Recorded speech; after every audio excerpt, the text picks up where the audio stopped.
series of our monthly discussion dialogue. And once again, thank you for coming. Was it 2010? An ambassador, an American ambassador who, I think he left Nigeria like few years after then, wrote an essay, Nigeria, that's not me. So if you try to like read that book and think about where we are today, you might be asking, you see a man that saw yesterday, or that saw tomorrow and decided to write that essay. Based on that essay and what Nigeria is currently facing, we at Next Year felt there is deep need to continue to discuss and then think out a way or think through how to make this the project Nigeria to work. Based on that, we spoke to a professor at Hopkins University who is currently writing an essay, and he said he's happy to share his thoughts with us, and we thought, who are the best people to bring? Practitioners, academics, Nigerians who think we should find a way to solve these issues of security and violence which the country is going through at this moment. This evening we'll be having Professor Peter Lewis. Professor Peter Lewis is an associate professor at John Hopkins University. He has written extensively on Nigeria. And like we normally do, what we will do is to do a 25-minute presentation on this theme, theaters of war, violence and conflict in the Fourth Republic. So based on his presentation, we will now be, he will be moderated by Dr. Okey Ikechukwu for another 25 minutes, and then it will be open up for the audience to make their contribution. And I know we are eager to move on, so I'm not going to take much of our time. I'll rather invite Professor Peter Lewis to the podium. Thank you. Thank you, Luis. Hello, everybody. I'm glad to be with you this afternoon. As I have said to my colleagues and friends at Next Year, they keep me busy because I'm constantly seeing the dispatches on a daily basis, sometimes a twice daily basis. And they're deeply engaged in issues of conflict and violence here in Nigeria. And so we thought it would be, yeah. Usually I just bellow. Great, thank you. And then do you have the slides? Oh, okay, there we go.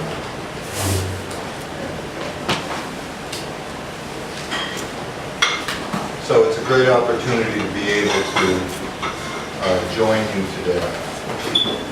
Sorry, just scroll down. I see. Okay, good. Yeah. There you go. Now.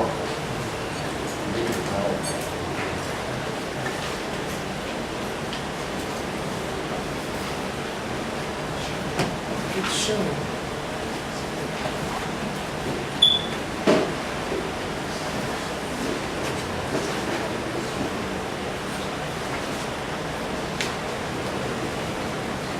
So let me begin, and then hopefully we can get the pictures sorted out.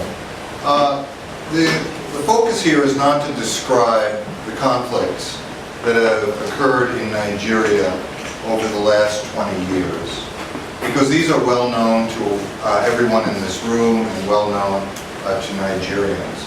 But in looking at the discussion and particularly the scholarship around the various forms of violence under the Fourth Republic, it's been striking that much of the discussion has been very descriptive, and there hasn't really been a clear, encompassing explanation for why we're seeing violence in certain areas but not other areas, why we're seeing violence take certain forms but not others, why we're seeing the trends that we are.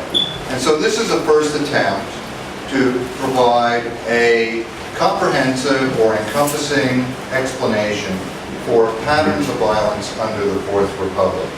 And the problem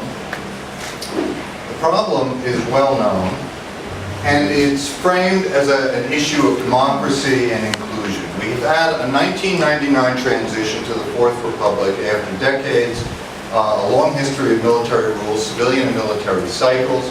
Since that time, we've seen 6 election cycles, which is an unprecedented era of electoral rule in Nigeria. And there was a peaceful transition or a peaceful turnover of power in 2015. And a large and diverse federal electoral regime has presided over Nigeria for 2 decades.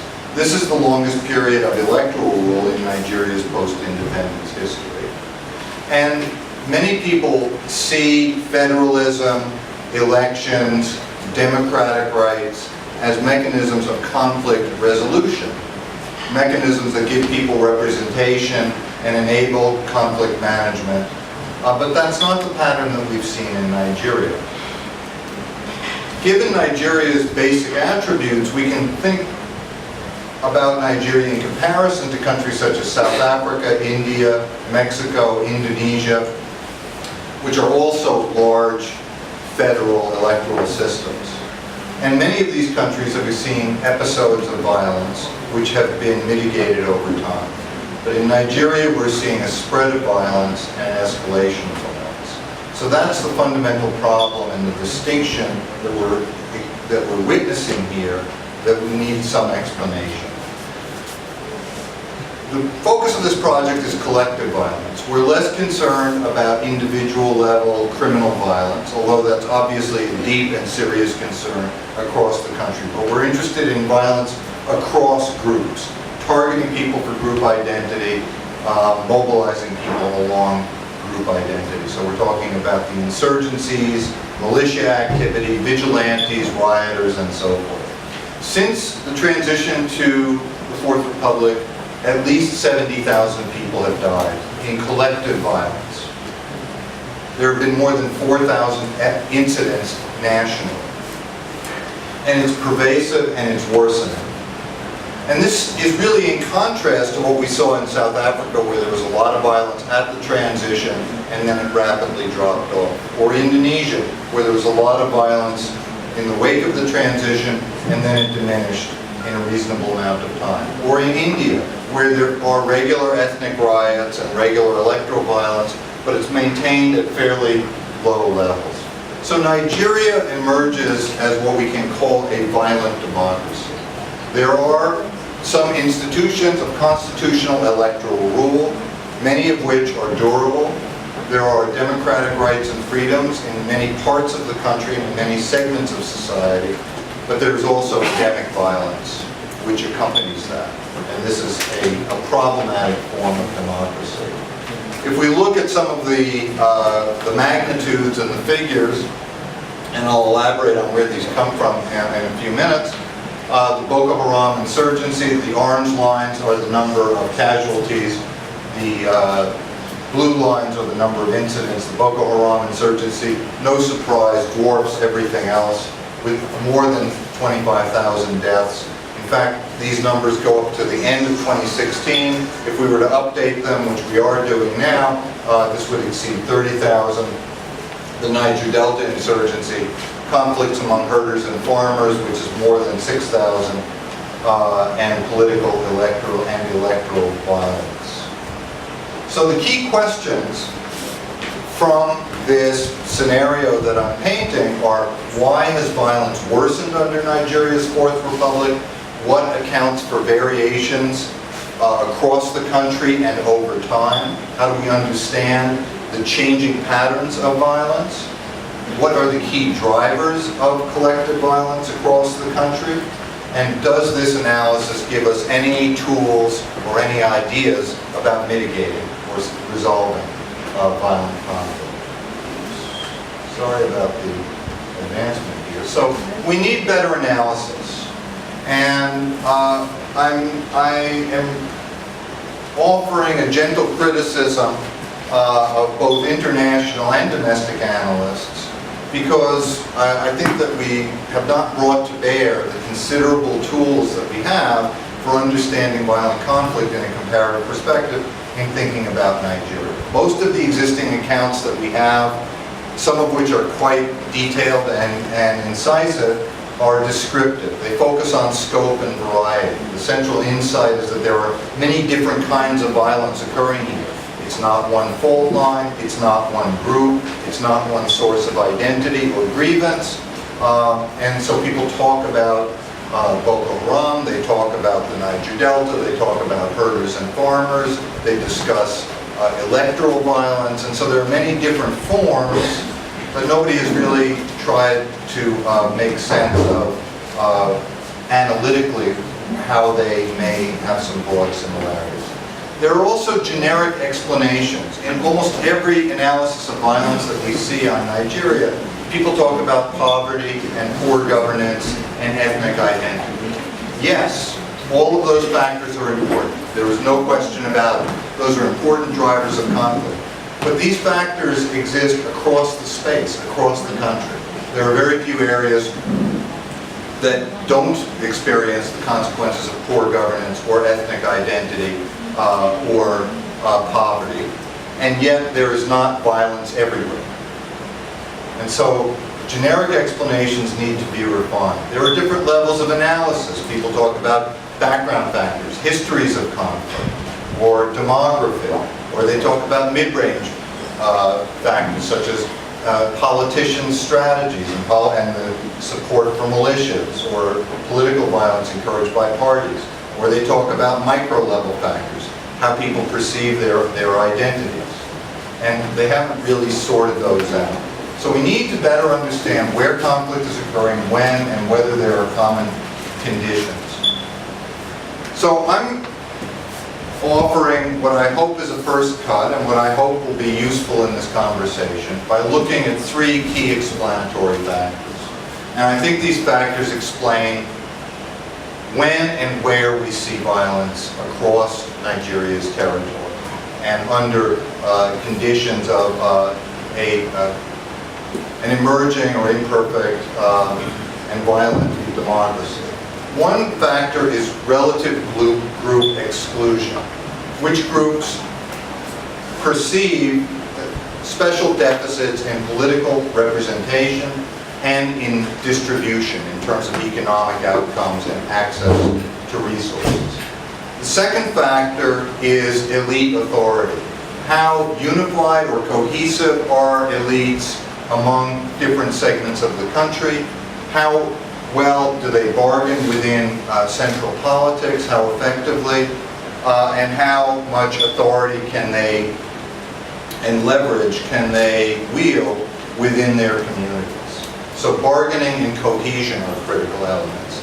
And the third element is state violence. Because if we look at some of the critical conflicts in Nigeria, we see that state violence, when applied in certain indiscriminate or provocative ways, can actually worsen conflict. And that has been a tipping point in certain conflicts, and it's been problematic. So the basic framework says where you have groups that perceive a particular form of exclusion, where there is elite breakdown, and particularly when youth become mobilized and youth activism and militancy becomes a problem, and where there is provocative state violence, those are the areas where you're likely to see chronic and escalating conflict. And so it helps to, this is a framework which helps to account for the time and place of conflict, as well as the common features of diverse strife. And the argument here is that the common explanations that we have for conflict are inadequate for understanding these factors. General governance problems are certainly a factor in conflict, but if we look at the Northwest versus the Northeast, both areas are poorly governed, but there's violence in the Northeast and not in the same degree as the Northwest. If we look at relative poverty, There's an insurgency in the South-South, which is simply not as impoverished as in the Northeast. Or narratives of grievance.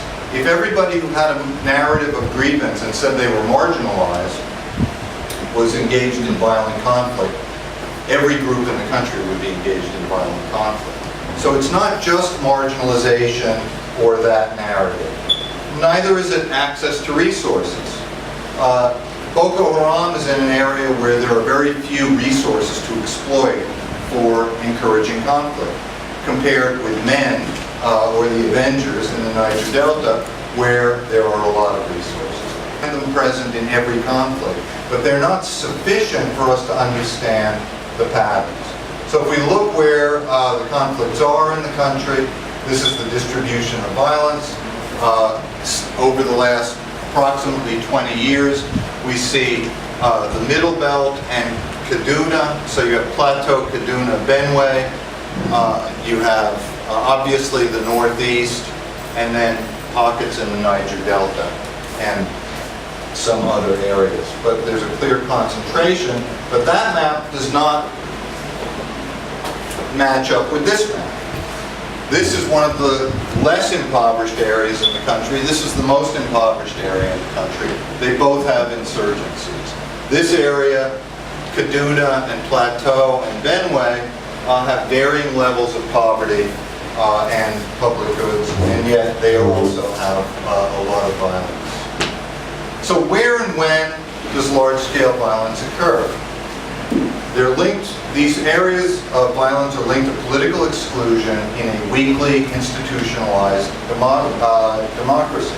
Power sharing, the argument here is that power sharing, zoning, and other forms of power sharing, and bargains over distribution should have the potential to forge a durable settlement and create a sense of general national inclusion. But unstable bargains and exclusionary settlements, which is what we see as the dispensation under the Fourth Republic, are susceptible to violence. And this is the core problem that I'm calling attention to, or underscoring, if you will. It's not an original insight. Other people have talked about this in many different capacities, but it's the element that I think we should underscore in trying to understand what is happening in Nigeria now. That you have a bargain among the political class around sharing power and sharing petroleum rents and the rents that come mediated through the state. And that bargain is sufficient to maintain electoral rule through multiple cycles and maintain a certain type of party politics. But many segments of the country are being left out of that bargain. And what you're seeing as a result is violence, which is being fomented and escalating in many parts of the country. So the groups that perceive exclusion from political and economic access are likely to engage in collective violence, especially in areas where elites have limited authority over their zones and where elites cannot provide either distribution or some kind of political authority in order to tamp down violence. And there are shifts over time linked to electoral cycles and state security forces. So I think I can skip through this very quickly because time is of the essence, and I'll simply say, and these are well known to this audience, and simply to point out that for the first 30 years of Nigerian independence, from 1960 to 1990, or really for 40 years really, from 1959 to 1999, we had an unstable sequence of settlements among democratic governments. You had a federal parliamentary system at independence, which shared power among parties that were led by the so-called dominant minorities, the three largest minorities in the country, and other groups were subsumed in the regions. And then after that system broke down, both the democratic system and the country experienced a devastating civil war, the post-war settlement after 1970 was built on trying to keep the country stable and united through federalism, through revenue allocation, through distributing petroleum rents, and through competitive clientelism. So there were formal and informal mechanisms.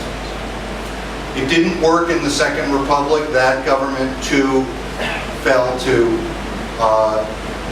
invidious competition.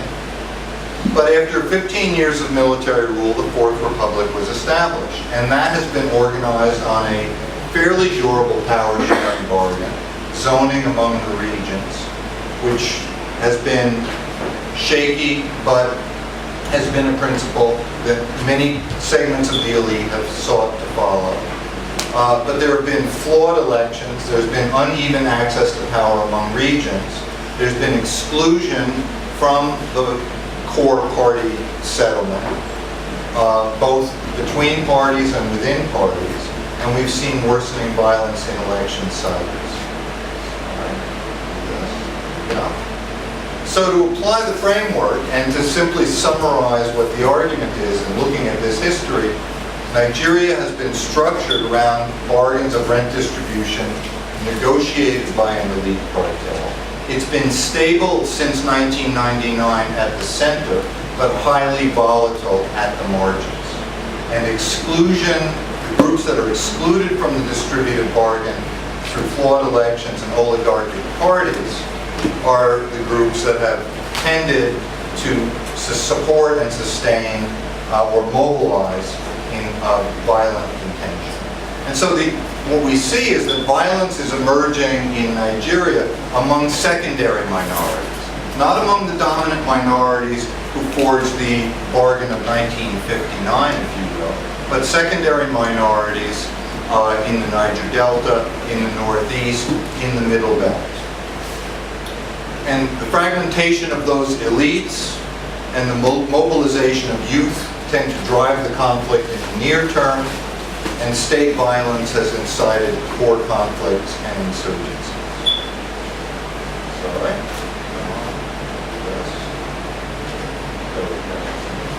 So I'm going to skip over this and simply say that we've got a project that is really sort of essential core of this study, which is to map violence in the Fourth Republic. And so we've been able to compile a data set of every violent incident in which there's been at least one fatality.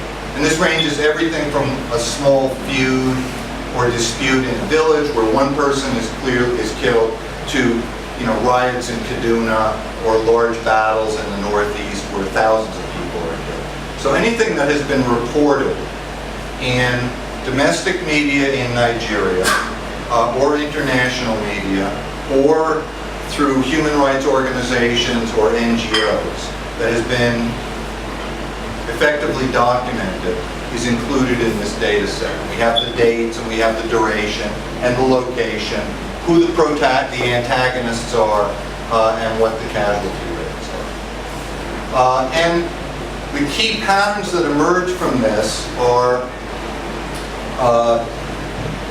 twofold, actually threefold. One is that violence is highly concentrated in Nigeria. There are 4 different complexes of conflict which account for 85% of the fatalities over the last 20 years. Boko Haram is no surprise to anybody. The violence in Plateau, Kaduna, Benue is ethno-religious and land-based. There have been 15,000 fatalities there. The Niger Delta insurgency has cost about 5,000 lives. And electoral violence, herders and farmers, which is growing, is at least 6,000. And these may be underestimates, and we can discuss that in the Q&A, but these are what we've been able to effectively document through actual reports. And then there's electoral violence, which has been at least 2,500 over the last 20 years through different cycles. The point about these different conflicts is how diverse they are. You can't point to a single driver or a single identity or a single fault line in looking at the four complexes of conflict. There's not an ethnic group, a religion, and a regional division or a partisan division that explains the violence. It's very diverse across the different conflicts. The other thing that comes out of the events analysis is that violence is cyclical in Nigeria. It's not only concentrated, but it tends to follow election cycles. If we see the Niger Delta, we see high points or escalation in 1999 and then again in 2003. Boko Haram, beginning in 2003 really, but then really escalating after 2011. The Middle Belt escalating or more intense at almost every juncture, certainly 99, 2003, 2007, and 2011. And that's partially because identities become more acute and because politicians facilitate militias. Oh, for a clicker. There we go. So here's just a graphic that shows the patterns, and you can see here, people can't necessarily read this, the orange field is Boko Haram, the blue field is political and electoral violence, the yellow band is the Niger Delta insurgency, and the herder-farmer conflict is in gray. And the dotted line are cumulative fatalities over time. And so obviously, we have this tipping point in 2011 where everything just takes off with Boko Haram. And then we see also the escalation of herder-farmer conflict, where we can see the Niger Delta here and the formation of Dakubo Asari's organization and then MEN. And then we can see periodic electoral violence and then the escalation of the northeastern insurgency. And similarly, we can see the shifting terrain of conflict in Nigeria. This is the first period from 1999 to 2008, where violence is strongly concentrated in the Middle Belt and Kano, and in the Niger Delta, and there's virtually nothing, there's very little in the Northeast. And then we move to the more recent period, 2009 to 2016, which is slightly out of date by 2 years, but there's enormous amounts of violence in the Northeast and real hot spots in this band from Benue through Plateau through Kaduna and now up into Zamfara and Katsina.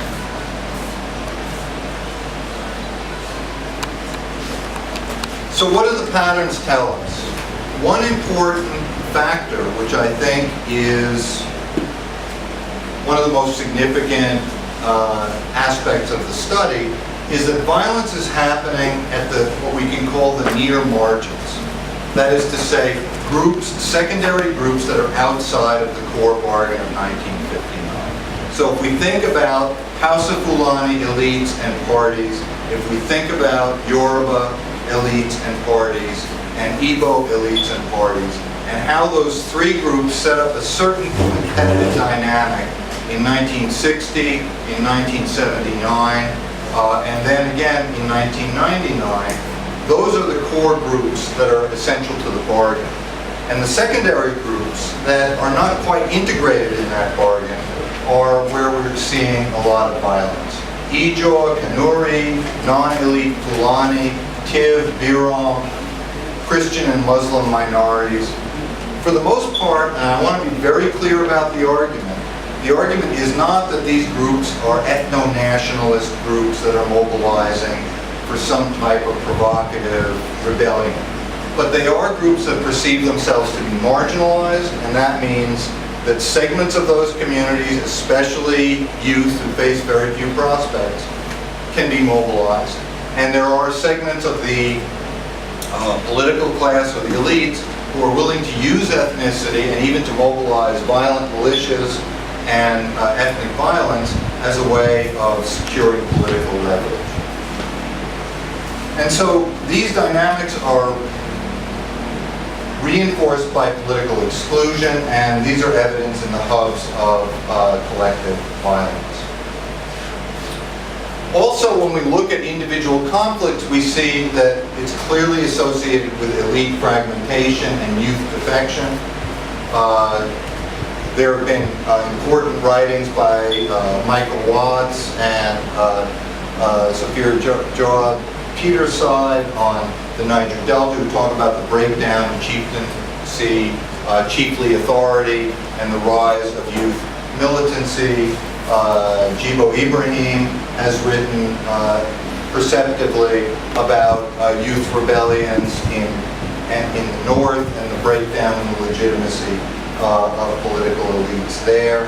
And then we also see how attacks on Mohammed Yusuf in 2009 and the killing of the Ogoni 9 in 1995 really played roles as a tipping point in terms of escalating those conflicts. So state violence can be an important role.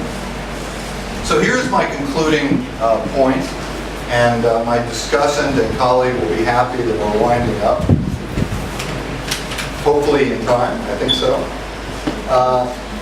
What are the implications of this analysis? The analysis covers 2 decades of contentious politics under one electoral regime, the Fourth Republic. And it provides or offers a framework for understanding diverse forms of violence and for understanding the location of violence and its unfolding over time. And it says that there are a constellation or a convergence of circumstances which tend to provide the basis for violent mobilization in certain areas among certain groups and tend to escalate violence over time. One is where you have particular forms of political and economic exclusion. Secondly, it's where local elites cannot provide sufficient leverage or authority to maintain stability, or in which fragmented elites actually aggravate mobilization and identity. And the third element is where you have a provocative role of state security response, which can tend to aggravate conflict. So there are some prescriptions that arise from the analysis. It's not merely an academic exercise. If we can identify with greater clarity where violence is happening and why it's happening, then we can perhaps understand better how to approach or manage the drivers of conflict in a way that we can mitigate conflict. So one element is party inclusion.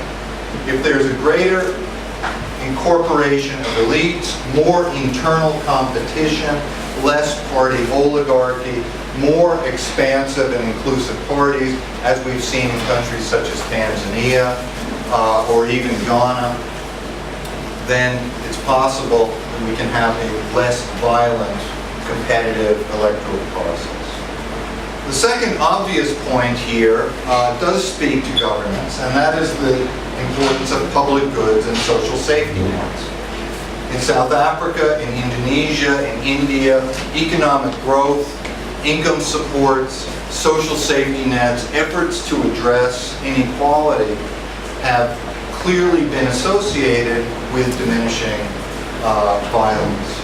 So reducing the tensions over distribution and the economic side of exclusion is quite critical. Restructuring is an issue that's very much in the public eye right now, and I think that it's clearly critical, and that comes out of this analysis. It's underscored by this analysis as well.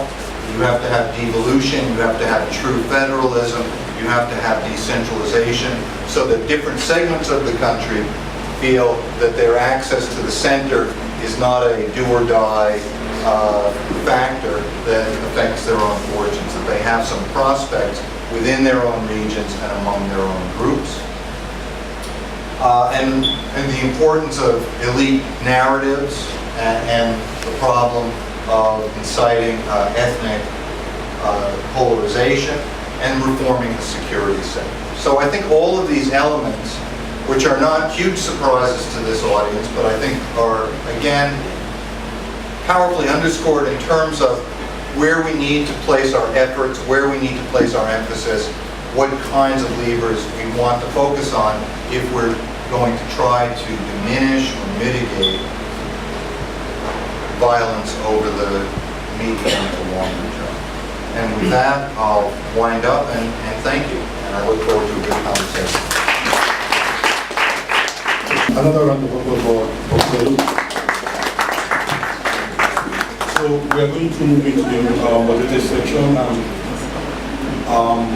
I'll be inviting Dr. Okey Ikechukwu, MNI. Dr. Ikechukwu is a distinguished member of National Institute of Policy and Strategic Studies. He has a doctorate in philosophy. He has worked variously with a lot of government in Nigeria. He's a senior fellow at Nanda University. And so many more. The profile is just so much. I'm not going to keep reading them. I'm nowhere eager to get into this section. So, sir. Thank you. Good evening, ladies and gentlemen, and welcome to what I hope will be a very interesting discussion. But to get us all up to speed, I want to draw attention to a few of the highlights, so that in our interventions we know the essential points the speaker has made. This is a war. It's in writing, and the major focus is he focused on patterns of collective violence under democratic rule, the complex patterns of violence across Nigeria, how the Nigerian experience can yield a template for valid inferences within Africa and across Africa. And that's an area I hope you will want to raise questions, because our experience here have similar patterns than elsewhere from which a template can be developed. And the following questions were raised by him. Why has democracy been accompanied by polarization, violence, and an increasingly violent political landscape in Nigeria? Why have mechanisms for political incorporation, including reforms, failed to resolve matters of equity and ethnic issues? Why are intensive conflicts concentrated in some areas with very different social and economic attributes? As you noted, you have conflict in the northeast, where there's poverty and poor governance. You have conflict in the south-south, where there's a lot of wealth. So the fact of the economic condition of the situation, as can be drawn from the war, is not just a question of per capita income, but other factors which I hope will arise in the questions to come. Then, of course, among other things, he developed a framework. He broadly frames patterns of collective violence as a problem of incorporation under an electoral regime as follows. Failure of the promise of broader representation. In other words, in some places you have conflict because after the election, people cannot quite see what it is they've gotten out of the polity.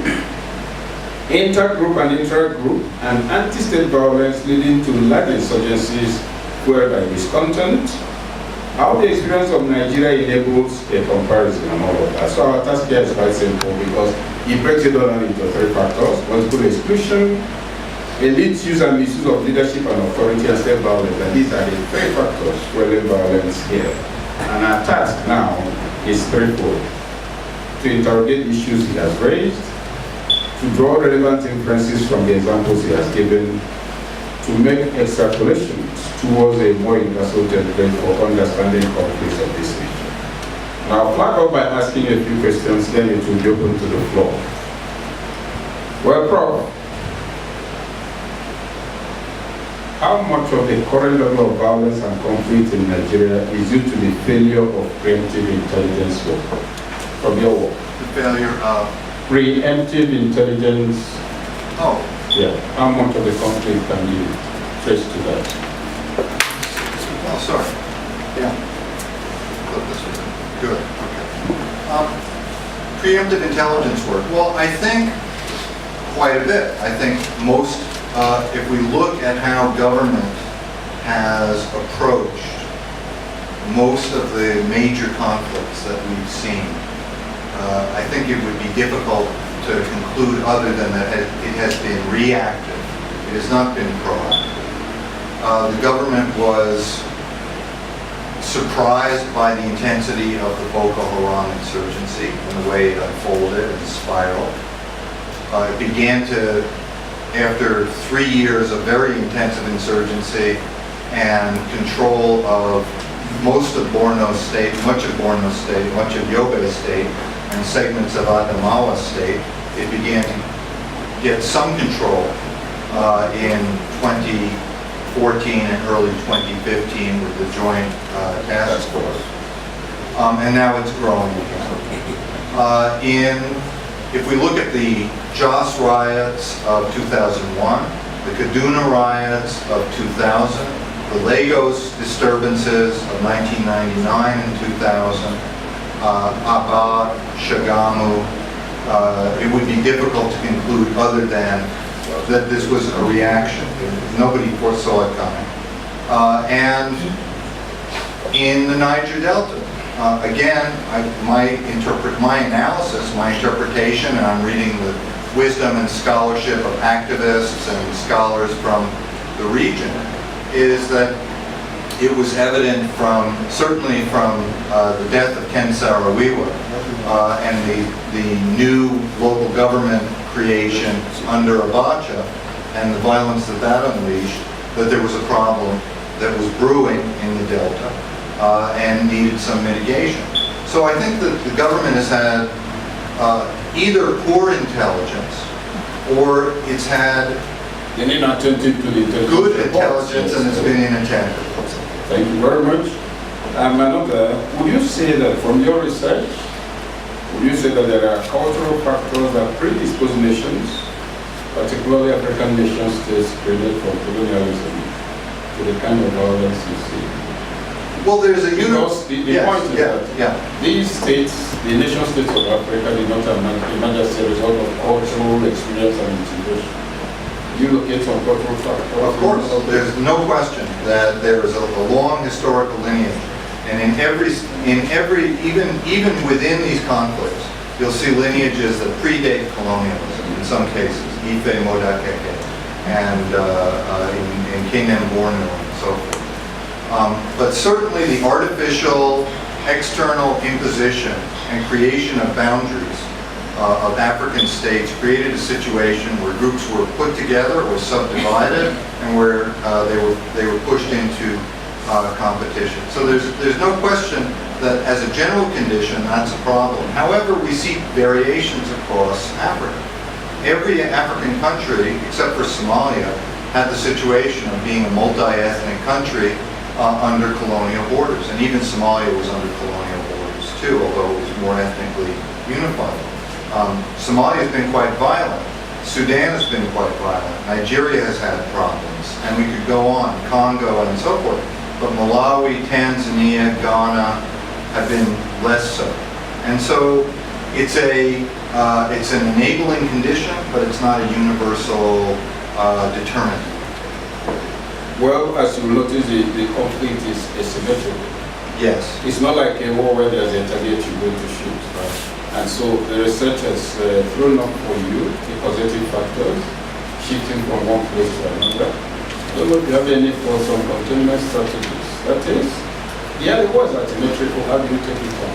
How would you, for instance, urge a state under the kind of situation we are to deal with this?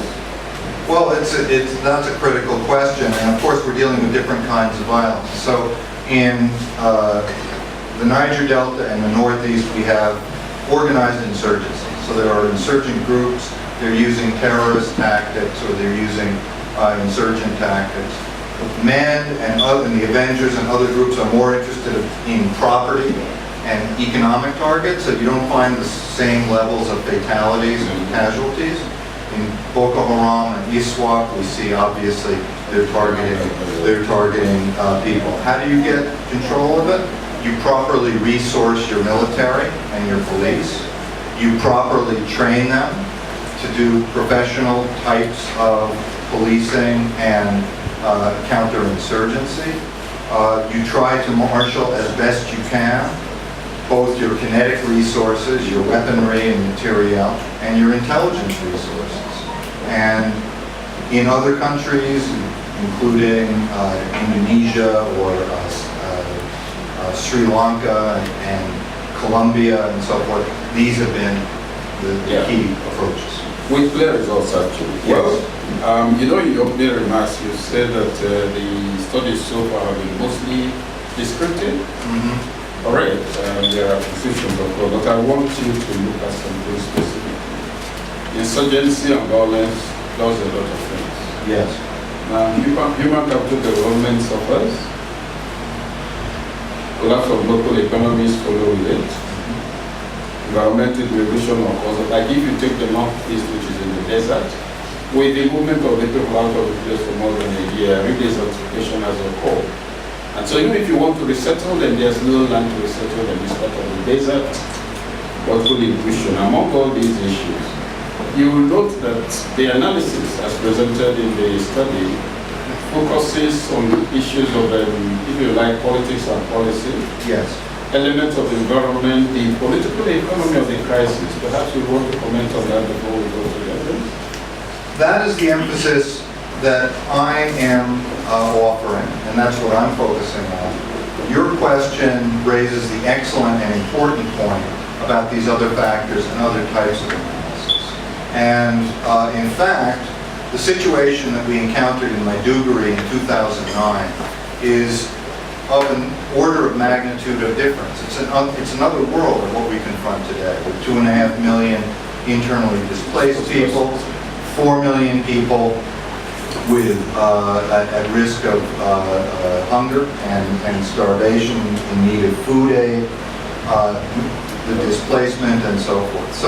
And degradation of farming, of human capital, of livelihoods, and so forth. And so, in addressing conflict mitigation and trying to think about what the government could do in mitigating conflict in the Northeast, it would be not just, obviously, military operations against the insurgents, which is part of the picture, but also addressing the wider social, economic, and even cultural dislocation that has occurred. And those are universals in terms of conflict management around the world, and they're essential to be cognizant of here. Thank you very much.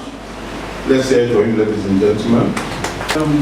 Two quick points, at least. The first is to understand what exactly is being explained. Is it the conflict or the spike that has happened since about 2011? 2011. Is it the spike that we have to explain, or the conflict? Because I think this is very important, because if you look at some of the conflicts you spoke about, actually a number of them appear to predate the electoral, they do. So perhaps what it is to explain the spike.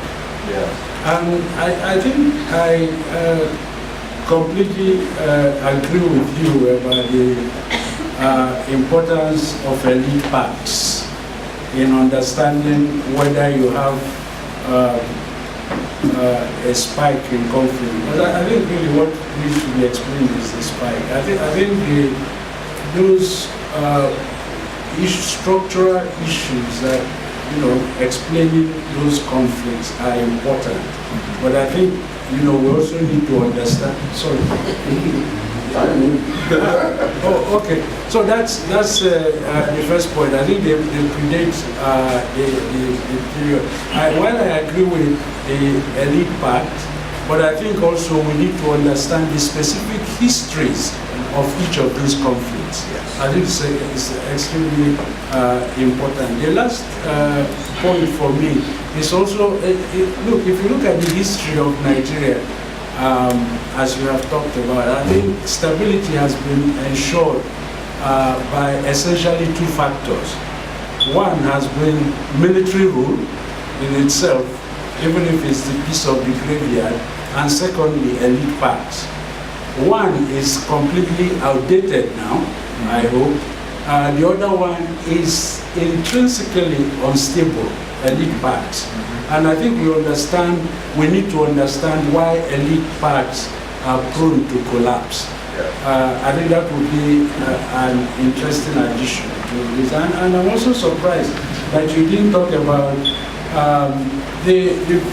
for instance, the Biafran insurgency, where you have also had a number of deaths. Yeah. And in my own right, and I've also tried to explain this, while understanding the history, to understand the spike as also connected to these questions of elite pact. I think it's important as well to bring in some of these issues. Thank you. I have chapters on all the different conflicts. Every single conflict obviously has a history and a genesis. We can go back 1,000 years in terms of rural banditry, the instability and conflict around the Lake Chad region, groups and dissident groups in Kenya and Borno, and we can go back 200 years within the Caliphate to find pockets of violence. We can go back to Ija, Urobo, Ichikiri conflicts. You're quite right that the military has a certain kind of authoritarian control. And that's why every time you have a transition, you get violence. South Africa, Russia, Indonesia, the list goes on. But in all of those transitions, Russia was electoral democratic for a brief period, but in all of those transitions, violence spiked after the transition and then went down. It was contained because of elite pacts and because of the enforcement capabilities of the government. So those two factors worked in tandem to tamp things down. And that hasn't operated here. I'm interested in the spike, and the spike is clearly driven by Boko Haram and an overstretched, overextended security sector, which, given the upsurge now in herder-farmer violence and in banditry and so forth, is now almost at the tipping point or the breaking point, unable to manage conflict and violence within the territory. It's a Hobbesian kind of situation, and it's extremely alarming. But I do think that even given the different magnitude of Boko Haram, we see the same dynamics in the Middle Belt, and we see the same pattern in the Niger Delta, even though the casualties were less and they were more episodic.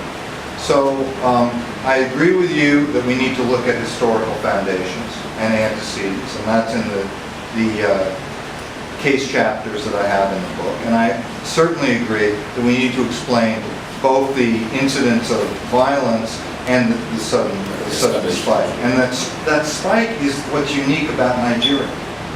Thank you very much. Yes.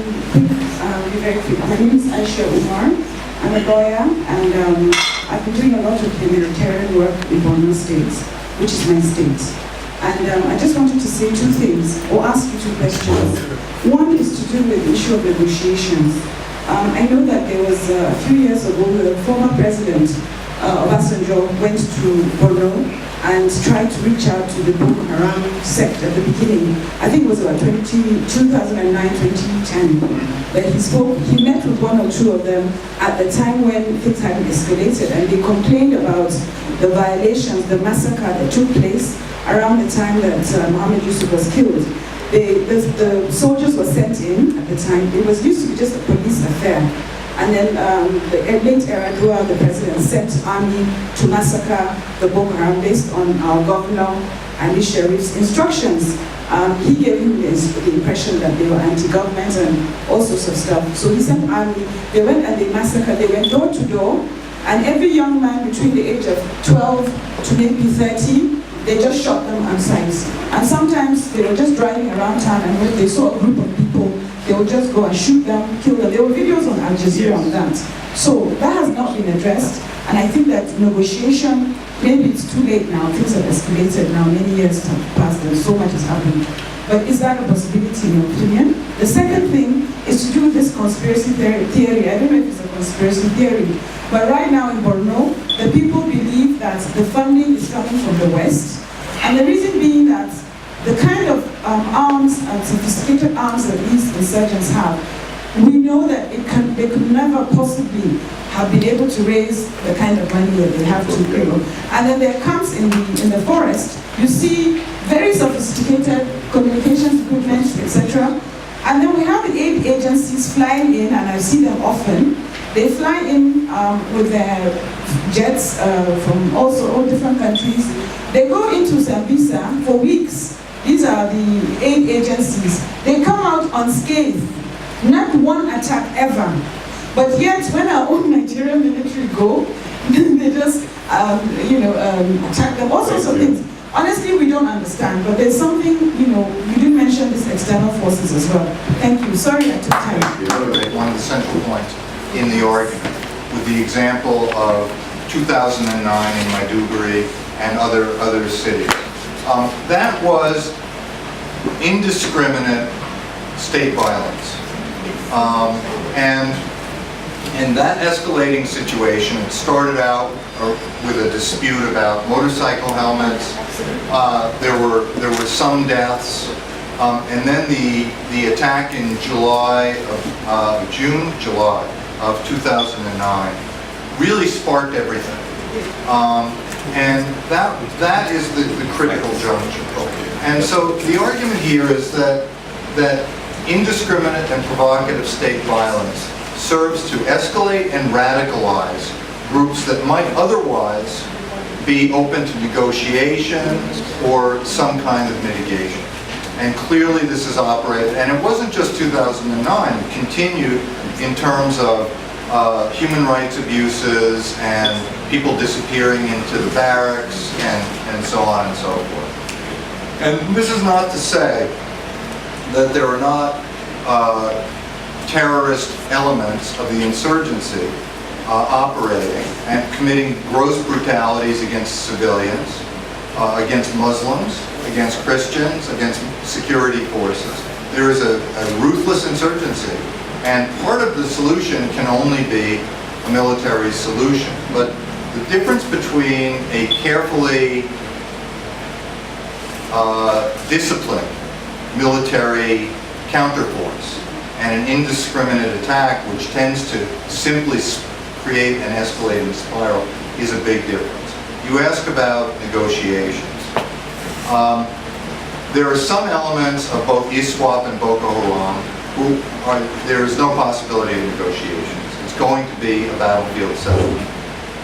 We know for a fact that there are some elements who are occasional, circumstantial participants.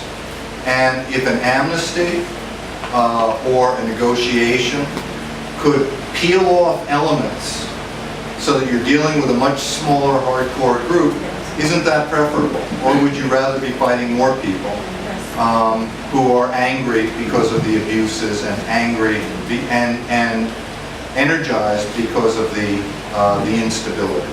And so, and the other question about I can't comment on the conspiracy theories. I don't think there's any evidence for it, but I do think that there is a good deal of evidence about how insurgencies get resources and about how this insurgency is getting weapons. And I think the critical explanation is not only transfers from the Nigerian military, which may be happening, and we've seen documentation about that, but also the collapse of Gaddafi's government in Libya and the huge trans-Saharan weapons network that was unleashed. Because remember, Niger Delta got their weapons along the coast. They came from Sierra Leone and Liberian civil wars, and they could move there up the creeks along the coast. That was the circuit of small arms and light weapons and other material that fueled the militants in the Delta. But Boko Haram didn't have that connection. They couldn't go from the coast up to Borno, but they can go across the Sahel. And so that's critical. Thank you. We'll try to speed it up. We'll take 5 questions. You will answer them. Then we'll move on again. That way it will be faster. Very good. A former theater commander in this Boko Haram in business, whom I will introduce later. So let's, while we're talking, let's know that some of those who have taken non-live bullets are in this room with us. Sir. Mine is more of a comment, because I see But usually, please, let's introduce ourselves, the organization we represent, and then conscious of the time, please. Okay, I understand. I think mine is more of a comment, because I see you are interested in the solution to what we're going through as a country, and whenever you see somebody working hard to move our country forward, It would be nice to interact with them and exchange ideas with them. I noticed that you've done some research on the kind of violence that we confront here. Like you know, violence is a product of dysfunctional systems.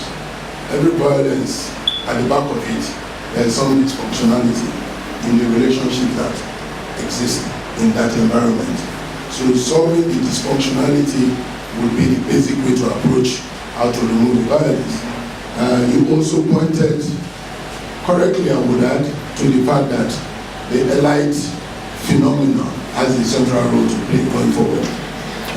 My comment here is not to oversimplify what we call the elite phenomenon in Nigeria, and also not to transport elite concepts from other jurisdictions to the Nigerian jurisdiction.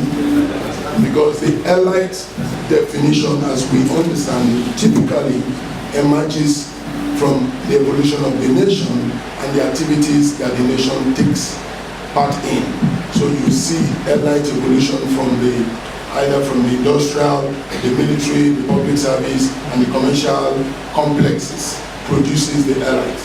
Now, if you have a situation where those components of the complex that produce elites are in themselves very weak, you begin to imagine what kind of elites are produced from that engineering process.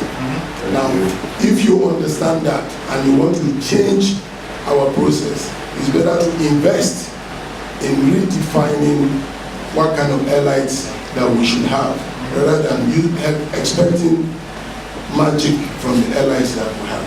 Thank you very much. Number 2. My name is Okey Ikechukwu. I'm a humanitarian and a human rights activist.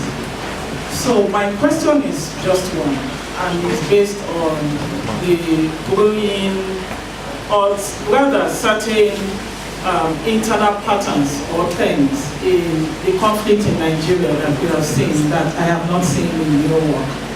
Now we are looking at, so I did a recent study and some of these patterns came out in my study. First, the changing intentions and purposes of some of these fighting groups. We look at the Biafra war, you know, how there was need for cessation. We look at the Boko Haram insurgency and the need for control, and then that is backed by the religious angle to it. You look at the changing methodology and the continuous disregard for international humanitarian law. You look at patterns, you look at actors and parties, you look at the gender aspect of it. But most importantly, you look at the commercialization of the war and how this actually contributes significantly to the continuation and expansion of the war, but most importantly serving as examples to other conflicts that we are seeing. We've seen how, for instance, certain people believe that when you adopt and you get money, then it serves as an example for such kind of war to continue. How do you premise these internal trends or patterns, you know, in your own work, but most importantly in finding lasting solutions to the issues that we are talking about? Thank you very much. I'm a conflict transformation expert based in Abuja. My questions are just 2 comments. The first is early warning and early response. All the signs of conflict are always there. So the signs of early warning are all over. Maybe it's the aggregation of all these diverse warning signs that are not well articulated. But the major problem is the early response. I'll stop at that for that. And secondly, in the last 3 years, there has been a delicate convergence or intersection between different kinds of conflict: rural banditry, Boko Haram, criminality, kidnapping. They sort of occur pari passu. And this calls for urgent renegotiation among the peoples and the elite consensus, and also intervention. What are your views on this? Thank you. Okay, just before number 4 comes in the seat.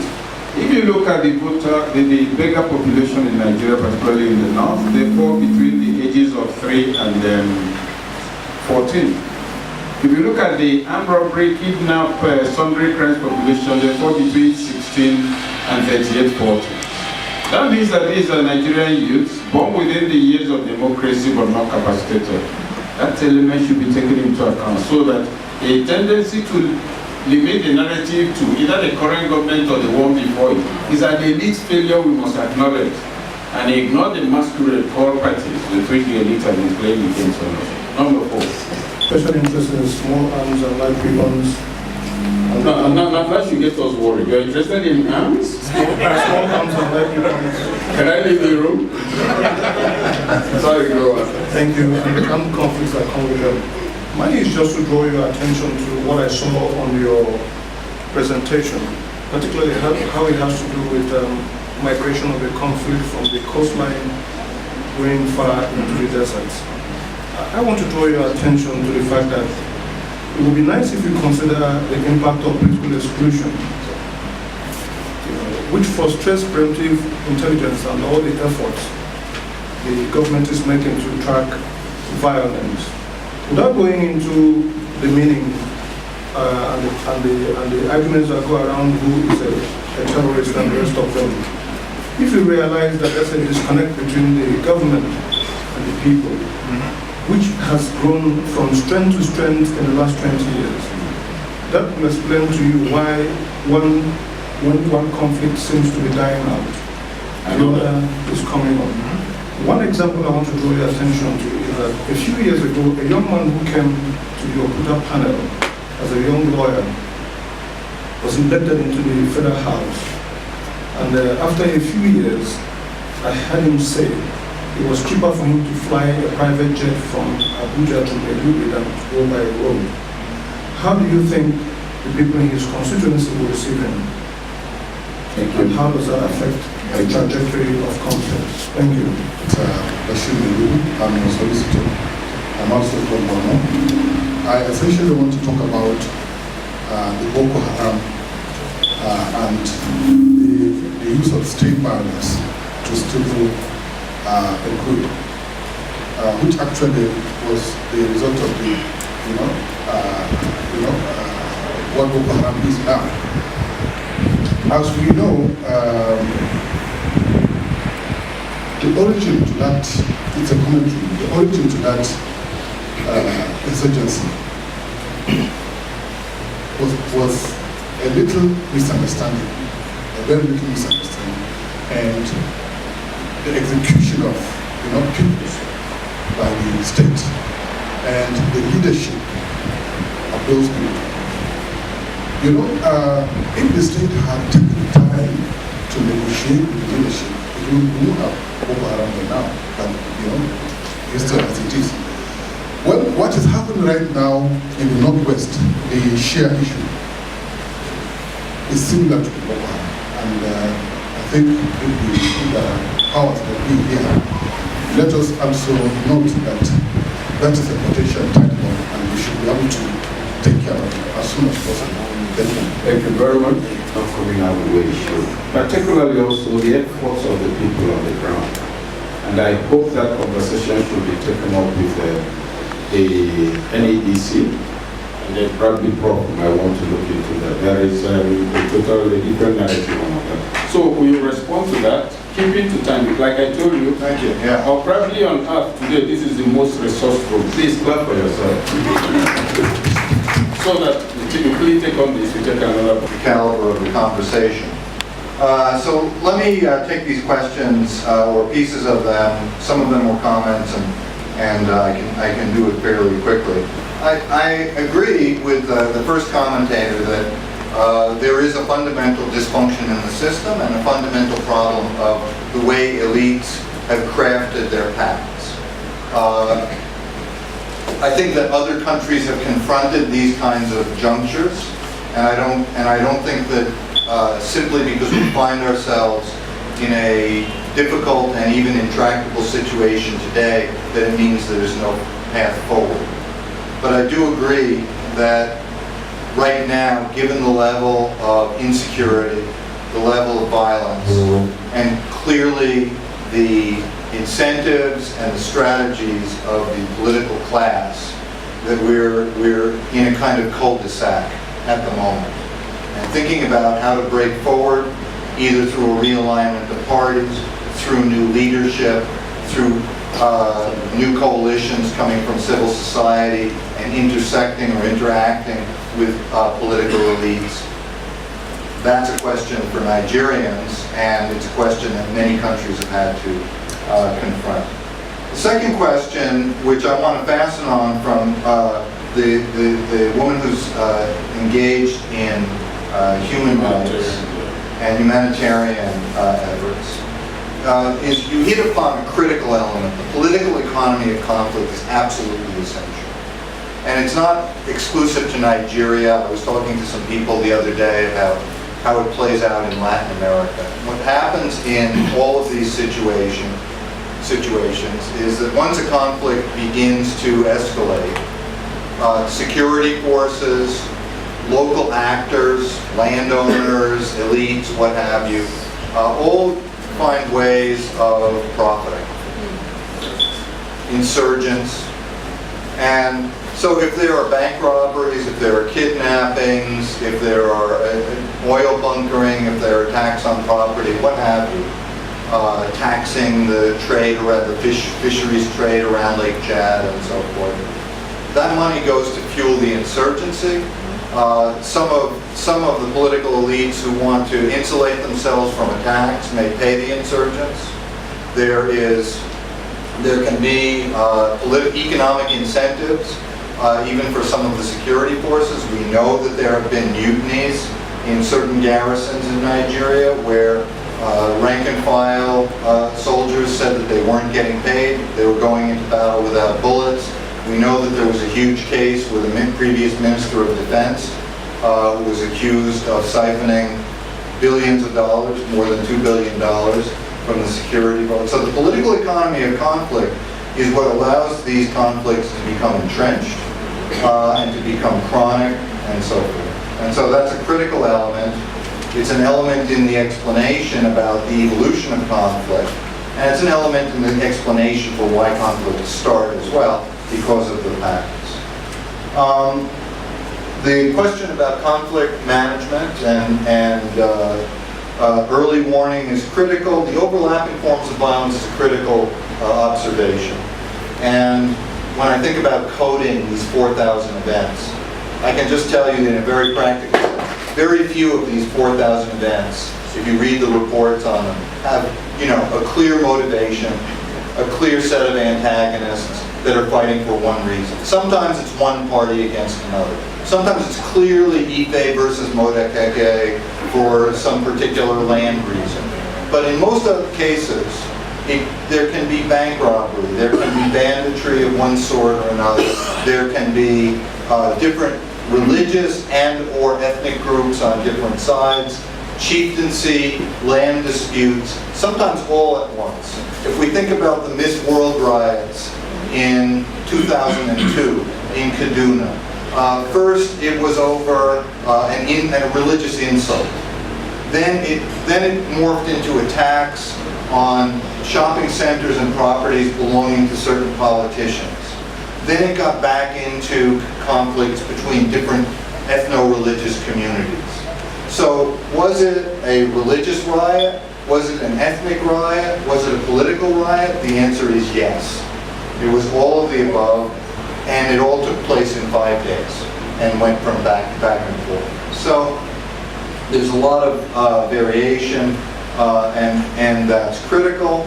And the idea of renegotiation is, I think, what Nigerians are talking about, and the idea of not only renegotiating people's connection to distribution through development, connection to political access through free and fair elections and representative parties and a reduction of party oligarchy, but also renegotiation of federalism and the way federalism really works. Then there's a question on the geography of conflict, and I would simply say to the person who raised that question that we are in, to quote Bernie Sanders if I can, we're in radical agreement. I think you nicely encapsulated exactly what I was hoping to get across. And we totally agree that political exclusion and perceptions of exclusion in certain forms explain the eruption of violence. And the gentleman from Borno who talked about state violence, I think again, we largely agree that that's a critical element. The one final thing I'll say, because this question came up earlier, is what about Nnamdi Kanu and Gani Adams and Zakzaki? Why are there no insurgencies coming out of those groups? There's been state violence, there are youth, they're anti-establishment, they feel excluded. And the argument there is that you have elites in those districts, in those segments, that are not willing to sponsor those groups and that are pursuing separate distribution and clientelism in those areas, and that have a part of the core pact and the core bargain, so there's not widespread popular. So it remains contained, it remains small. And so the question that we need to ask ourselves is, you know, why IPOB and OPC and the IMN have remained contained, but not Boko Haram and not MEND and so forth. And the argument here is that the elites lack the authority and the unity or the cohesion to play that stabilizing role. Thank you. We'll take another set of 5 questions, but context, please. In the last 20 years, this is a conversation about escalating violence in the 20 years of democracy. In the last 20 years, the nation has spent trillions of dollars. Within the same last 20 years, some members of the elite have become billionaires across all the ethnic groups. And these are people who have held public office. Within the same last 20 years, all the major roads in this country, between 1999 and today, none of them has been fixed from one end to the other. Enugu to Port Harcourt has always had bad patches in the last 20 years. Enugu to Onitsha, if you're going from to go to Maiduguri, to Makodi and the rest of them, as in all major roads, and if you're going to Lagos from Kogi, that road where you practically pass people's backyards is still the way it is. Now, this is a nation that has blown billions of dollars within the period under review. Poverty has grown. The elite, everybody who is anybody has private security. And so you see that the disengagement of the people from the state is a factor. And I want us to interrogate the impact of this on national security and insurgency, and the growing ability of the elite to become rallying points for the, for the insurgents and disgruntled Nigerian youth. So we'll take 5 more questions. Your particular situation, you talked so much about it, I want to dwell on it. You spoke about security sector reform. Now, I want to ask you, state police, do you think it can be part of that reform? Because even before now I talk about security sector reform, people just look at it from an in-depth analysis, but just security sector reform. In these particular times, because the way the Nigerian police is now, it is almost impossible that they can contain the security challenge in this country. Do you think it is a way forward too?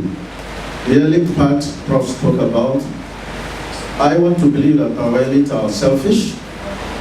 They are not progressive like their counterparts elsewhere. Do you think that this caliber of elite we have today in Nigeria can bring anything good to security containment in this country and development? Thank you. Thank you. Elite conspiracy that has converted the Nigerian state into a criminal enterprise. That will strengthen his question. Number 2. Sir, I came late. I didn't get the beginning of it, but I got the input of what you have said. I want to ask, given the occurrences of these,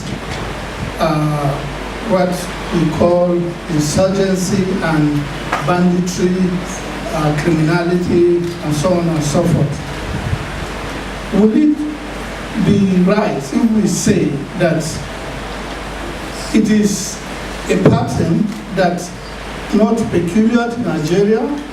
It's a pattern that is peculiar to virtually the entire African continent, to Southeast Asia, to Central America, and so forth within the third world countries.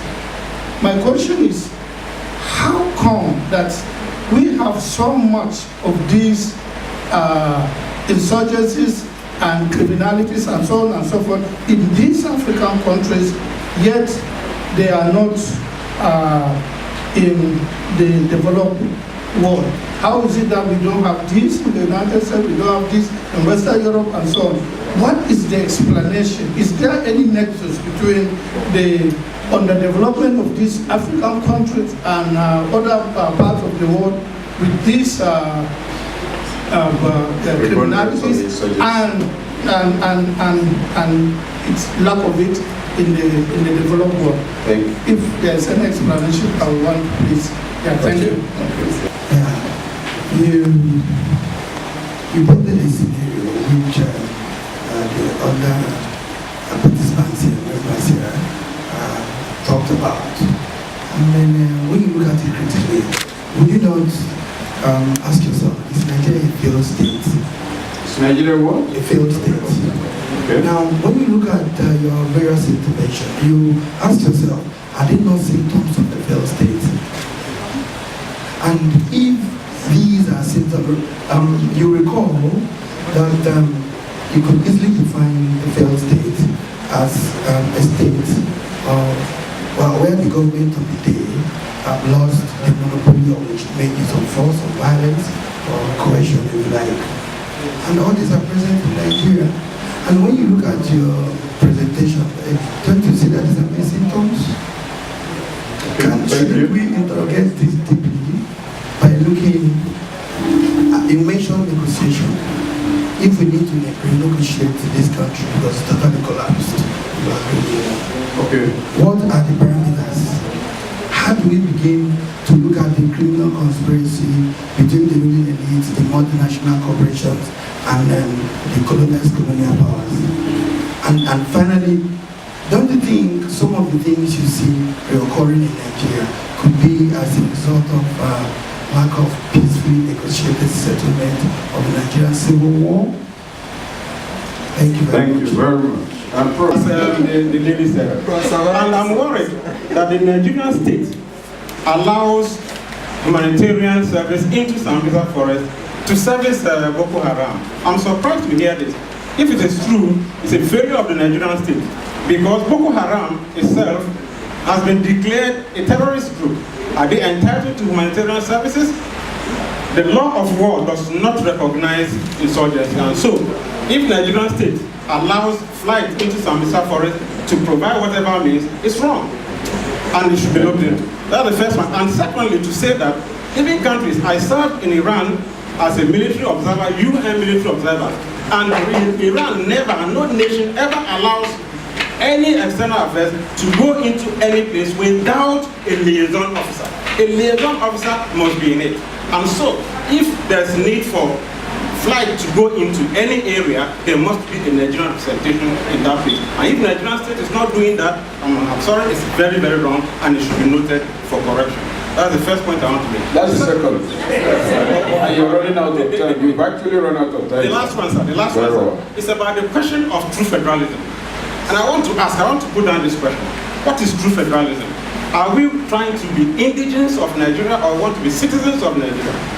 If we want to be citizens of Nigeria, then we cannot be disaggregating ourselves. We must aggregate ourselves, and we can only aggregate ourselves by being citizens of Nigeria and not indigenous of Nigeria. And for me, every argument about true federalism that says that people should go, the Yoruba man should run his own, and so on and so forth, is disaggregating the system. And there's no nation, I'm not aware of any nation that survives as indigenous and not citizens. We should be citizens and not indigenous. That's my Thank you. Sorry?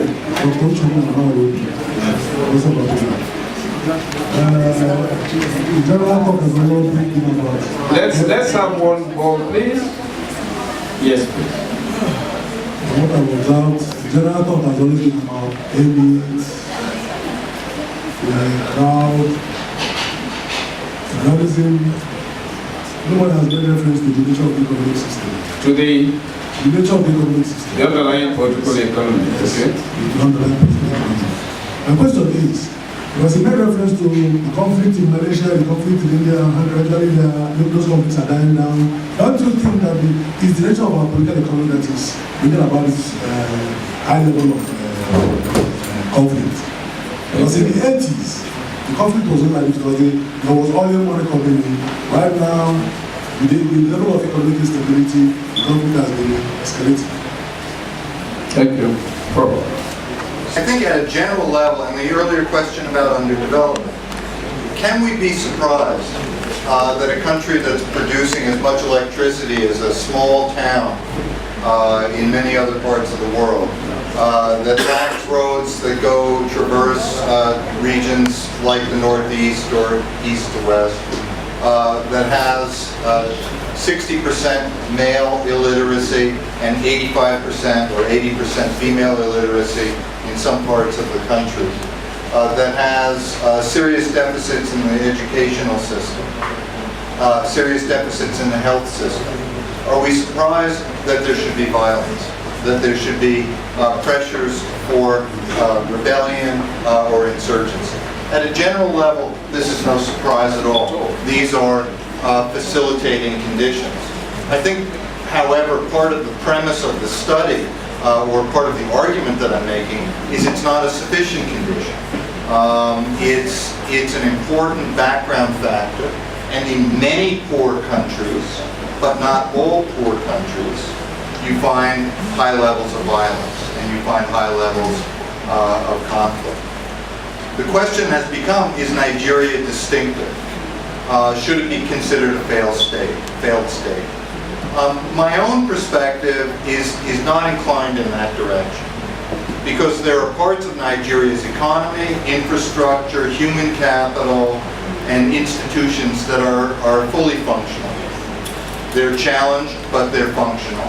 I think of Nigeria more in comparison to countries like Sri Lanka, Indonesia, Mexico, Colombia, Pakistan. What do these countries have in common?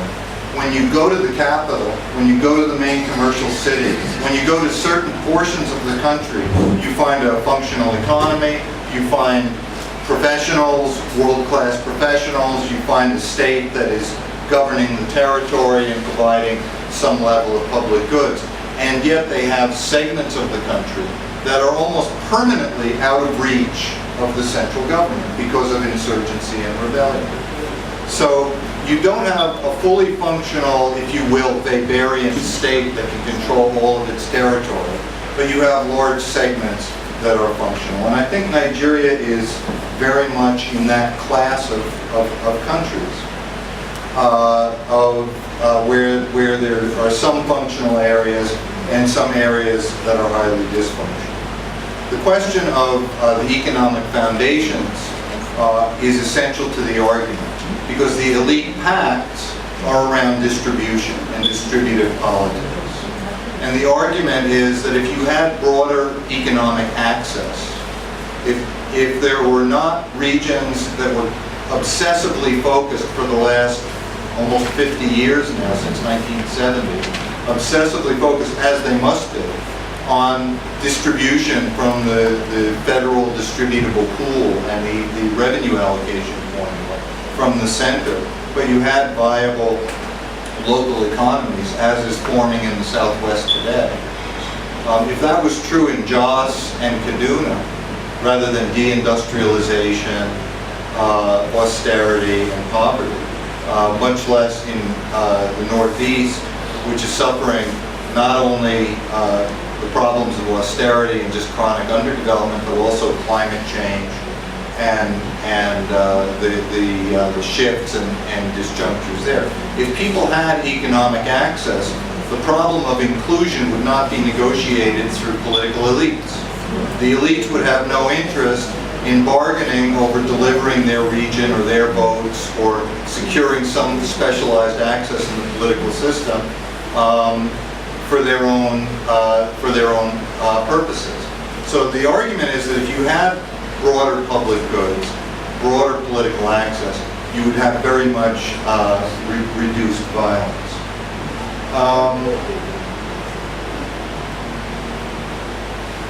The question about citizenship is an important one, and it's not only Nigerian citizenship, but it's really state citizenship.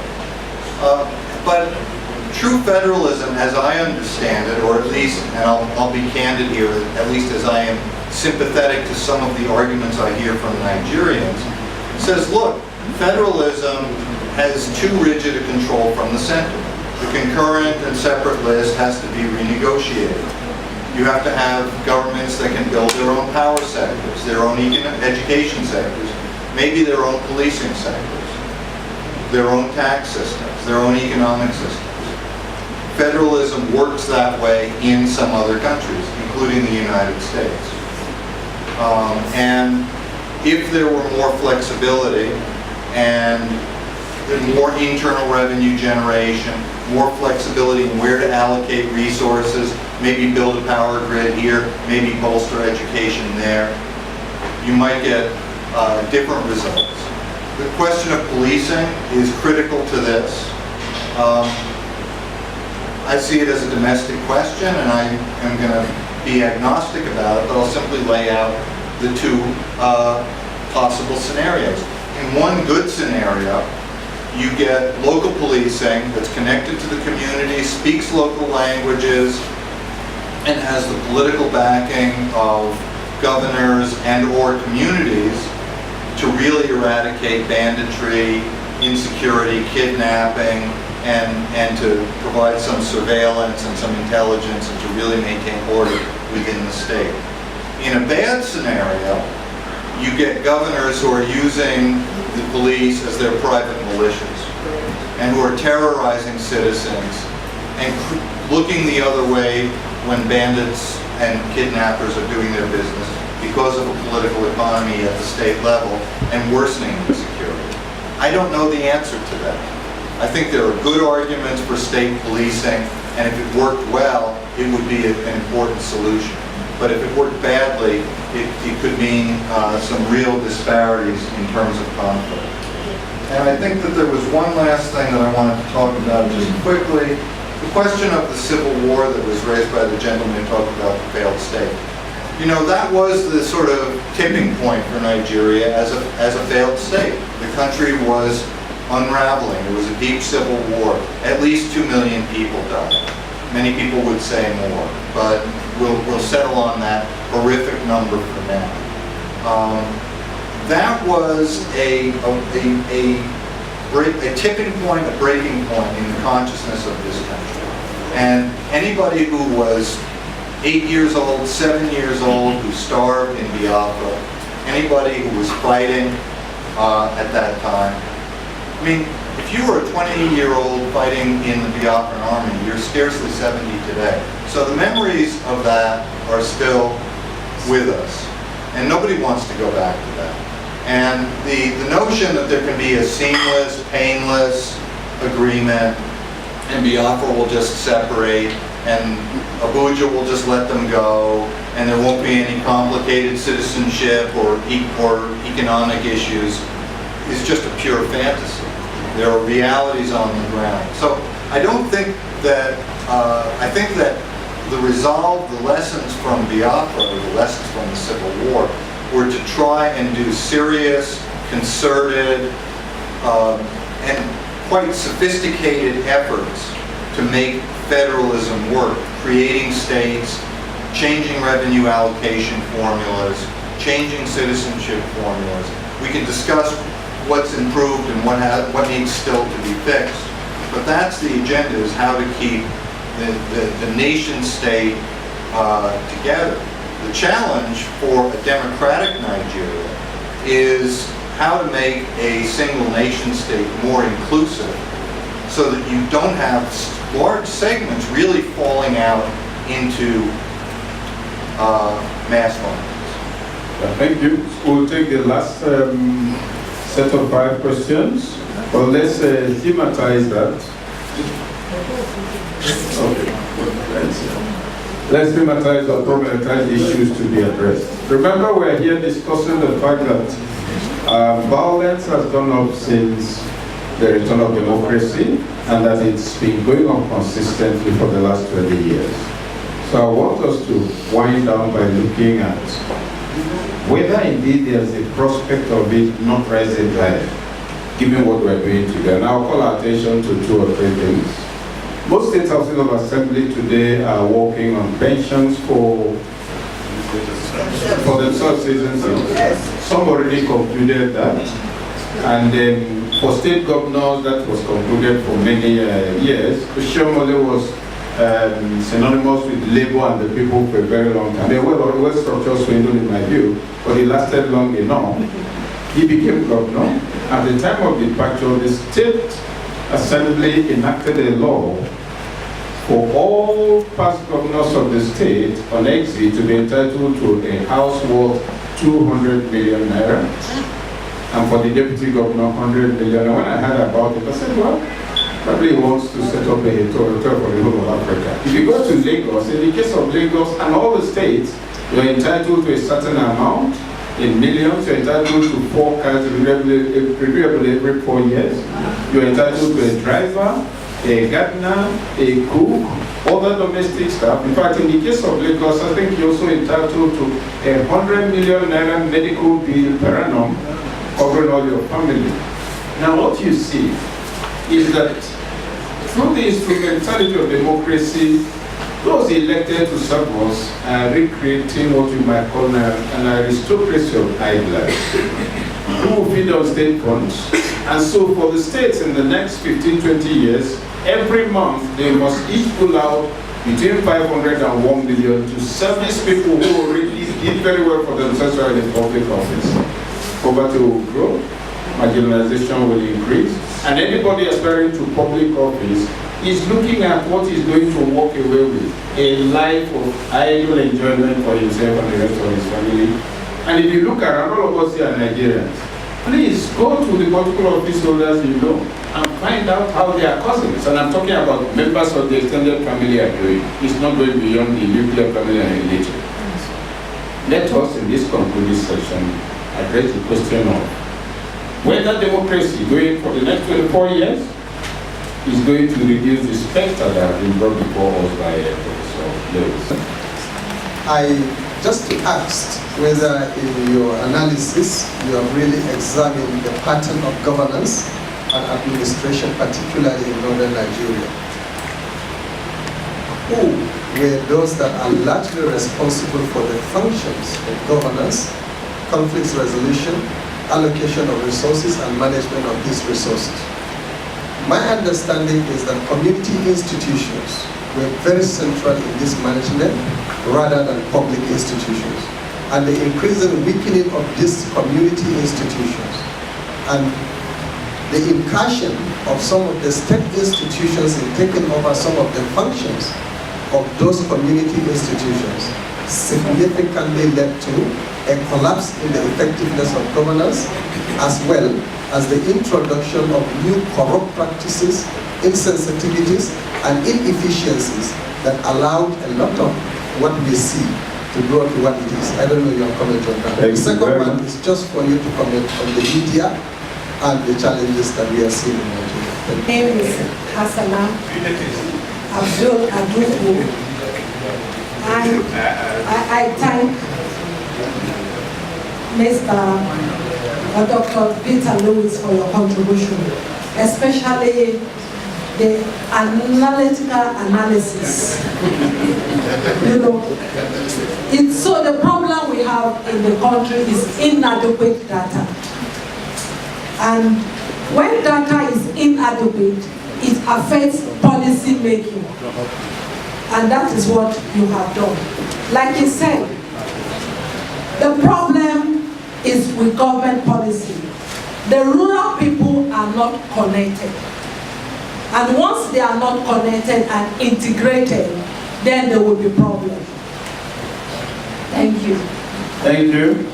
I feel confident to engage us and ourselves here. Now, the issue is My name is Okey Ikechukwu. The issue is about conceptual issues in relation to some of the problems that are facing us, particularly the theme of this discussion, which is violence and conflict in the Fourth Republic.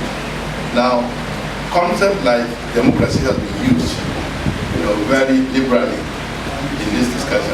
I really want us to interrogate, do we actually have democracy in this Fourth Republic? Do we have it? And what is the substantive differentiation between what we are practicing now and what existed, no matter how under the Republic it was during the First Republic, for instance? Because I realized that from my readings that in the First Republic, people, we had political parties, even though they were regionally based, but there were members actually own these parties, which is contrary to what is the situation at the moment, whereby the issue of Godfather, is the one that is actually shaping, driving, so-called politics we are playing at the moment. So I'm really worried whether there is democracy, in the real meaning of the word. In other words, that it is a government. If we use the Lincolnian definition, government of the people, by the people and for the people. Now, do Nigerians really have a stake in what is being practiced? Thank you very much. Former Boko Haram theater commander, still a general, he has conveniently sneaked out with a note. Among other things on the note, he thought he should correct something. That there is no flight ever allowed into Sambisa forest because there is no landing space, not for object. There has never been. 8 workers are not allowed into Sambisa.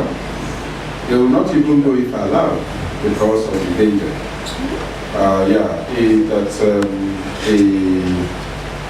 has to leave. But that there are people, there are interests, if you like, servicing the insurgency. There are mercenaries, mostly from France. There are gun runners who fund a gun lobby in the US.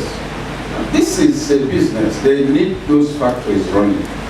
And so they come to leverage some of what is going on. But as for flying in workers, they thought he should correct it. And then they could do it. So that was Prof.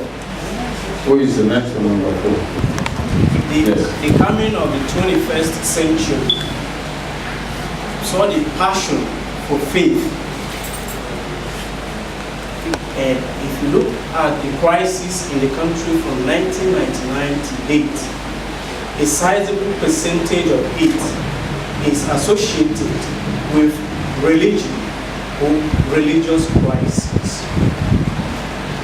If you look at Nigerians, those in primary school, to those in secondary school, to the working class, to the elite, the politicians, each and every one of them belongs to a religious group. Now my question is, if all Nigerians are either Christians or Muslims or belong to any other religion, is it that the religious leaders are not doing enough to caution the minds or the brains or the thinking of those in position? Thank you very much. Why the religion has no impact on the behavior of Nigerians? Okay, number 4 now. Yeah. Good evening, everyone. My name is Stanley Ijoma. I run a climate change consultancy. My question is, how big, do you think that the influence of environmental factors, specifically climate change, in driving violence and conflict for Nigeria, considering our three-dimensional exposure, in the north, desertification, drought, in the south, where you have accelerated sea level rise, coastal inundation, and probably inland erosion. So you have displacement in the south, you have from the north, and that's why the middle belt of Nigeria has become a theater of conflict, mainly climate change induced conflict. Most of what the media calls herdsmen issue is actually a sizable percentage of that is caused by the displacement, from the north. Yeah. So we all know that the Chad has lost more than 90% of its water body, for instance.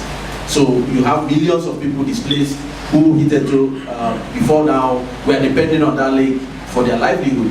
So how big do you think that will be for Nigeria? Also looking at the absence of governance structure, climate change governance structure in Nigeria here. Thank you. Like we actually must close by 6. It's always been the pattern of this dialogue. Yes, please. Good evening, everybody. My name is Okey Ikechukwu from African Community Bridge Foundation. My question is this: from the infograph you showed us, where you can see that there's a spike from 2011. It goes up. There are so many reasons that can happen, but one reason that comes to my mind is that's the same time communication became very easy in Nigeria. Technology came in so much. Everyone has a phone, everyone has a camera and all that. So it was easy for people to project what's going on. It was easy for people to actually tell people like, okay, this is what's happening. And at the same time, so many youths have access to this technology, which makes it easy for past people to actually influence them and mobilize them to do their bidding. So how can we actually work on this to demobilize them and actually make them look into the future for a safer future? Thank you. Thank you. Okay, 1 minute. Yeah, my deepest apologies. I came in very late, but there was something I wanted to hear, which was, whether Peter did situate our challenges, with an almost theory about the roving and stationary bandits. So my question is, without sort of being offensive to anybody, could you give me a philosophical approach, to how we can address the stationary and roving bandits problem as you described in your book? So you're saying it's an authority on banditry? Yes, please, Prof. Time is of the essence. So the first question was about in northern Nigeria, governance, community institutions, and state institutions. With respect, I would say it's not simply a northern Nigerian observation. There are community institutions of governance in other parts of the country as well. They vary in their roots and their traditions. And it certainly is true that when state institutions fail or try to encroach but don't deliver, that people are led back to community institutions, and if those don't work either, then you're really in a dire situation. You're in a fluid situation where you can't rely on your social structure or your social institutions. You can't rely on the state, and that exacerbates marginalization. The second question and the last question really actually dovetail, interestingly. Thank you for the observation about data. I'm glad somebody noticed. It's useful to have some numbers, and of course we don't get them from the Nigerian state in any way, shape, or form, so we're doing our best. And we hope that people will critically interrogate the way we use and present data, and it will make it better. But the question about rural people being marginalized and the question about roving and stationary bandits, which was a theory from Mansur Olson that I used in a previous book on Indonesia and Nigeria, very important because they speak to the question of when do you get incentives for an elite to pursue a developmental state? And when do you get incentives for an elite to simply pursue a predatory state? And this is the critical question facing Nigeria. There is no shortage of human capital and no shortage of good ideas about how to move the country forward. What policies, what investments, what areas of pressure or access would move the country forward. You educate women and girls, you build infrastructure, you have appropriate fiscal discipline and a minimum of a stable economy.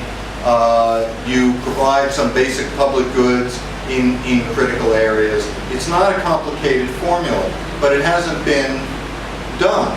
And another perspective on this, which speaks to the roving and stationary bandit, which incidentally, that's a model that says some rulers say, I'm going to stabilize the country, there'll be some corruption, but I want to make the economy grow, and I'll get my 5% or my 10%. That's a stationary bandit, like a mafia situation, right?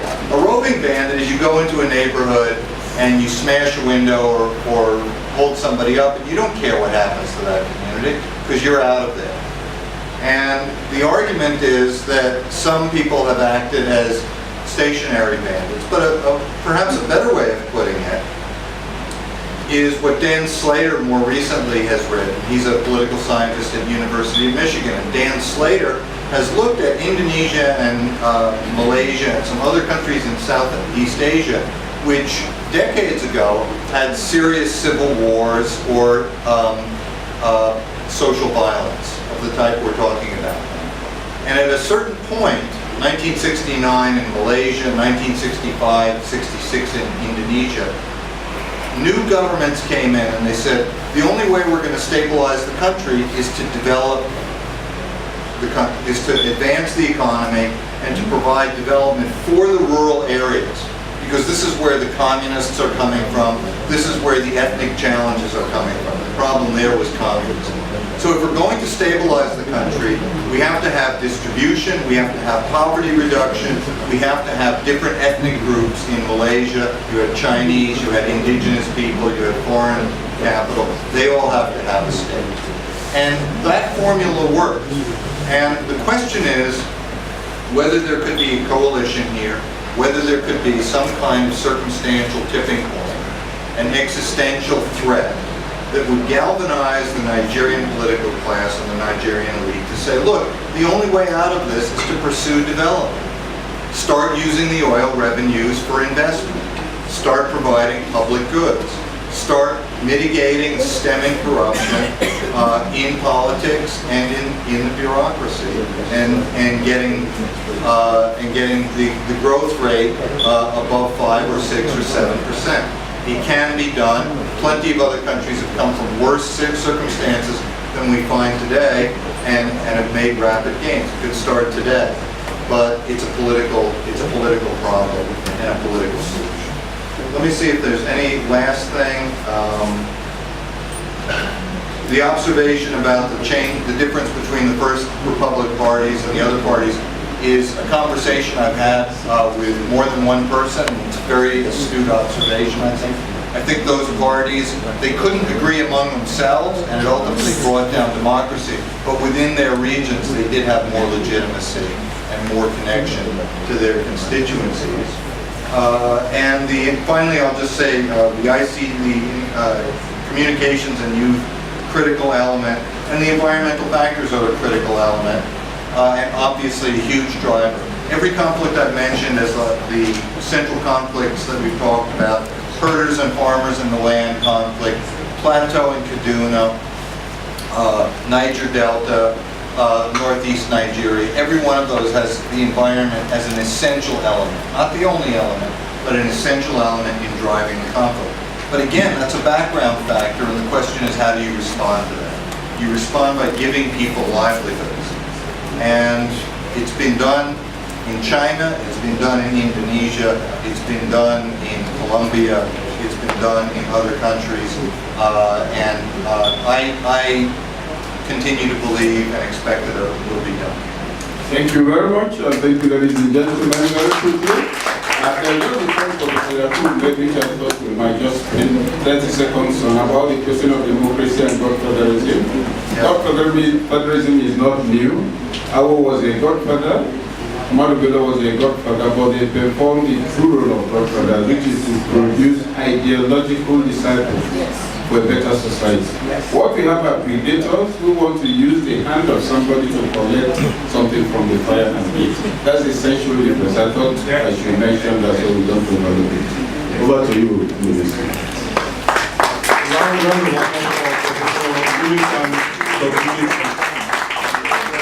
I think today has been really engaging.